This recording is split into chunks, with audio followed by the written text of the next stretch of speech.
Assalamualaikum warahmatullahi wabarakatuh. Perkenalkan, nama saya Sabita Siska Ardini dari Prodi Ilmu Hukum semester 2. Di sini saya akan sedikit mempresentasikan tentang paper saya yang berjudul Kapal Vietnam yang menabrak kapal TNI AL.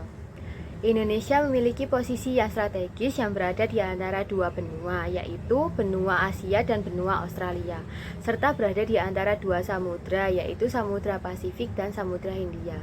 Posisi geografis Indonesia yang berada di antara Samudra Pasifik dan Samudra Hindia menjadikan perairan Indonesia menjadi salah satu jalur pelayaran internasional penting di dunia. Hak lintas damai yang berlaku bagi kapal asing di wilayah teritorial tidak diizinkan untuk melakukan tindakan-tindakan yang dianggap mengancam dan tindak kriminalitas yang berupa kejahatan, yang akan berdampak pada terganggunya keutuhan wilayah perairan suatu negara, serta adanya pelanggaran yang terjadi di wilayah perairan Indonesia yang berkaitan dengan hak lintas damai bagi kapal asing. Insiden antara kapal berbendera Vietnam yang menabrak lambung kapal TNI AL yang terjadi pada hari Sabtu tanggal 24 April 2019. Kapal itu terlihat sedang mencuri ikan di perairan Natuna.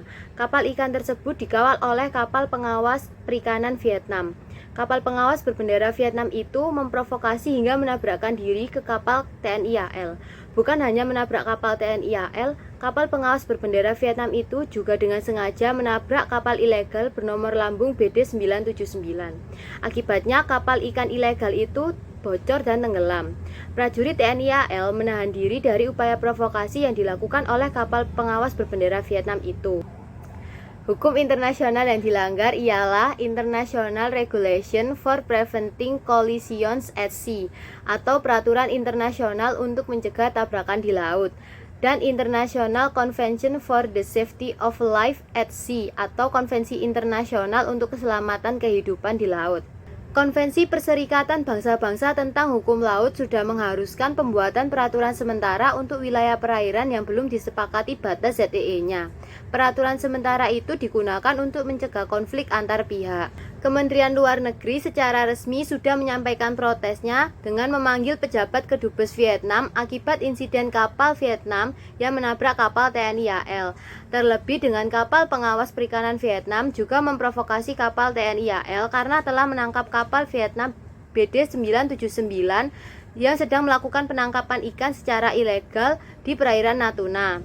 Kementerian Luar Negeri mewakili pemerintahan Republik Indonesia menyesalkan peristiwa tersebut. Untuk menindaklanjuti insiden ini, Kementerian Luar Negeri perlu menunggu laporan resmi dari Panglima TNI.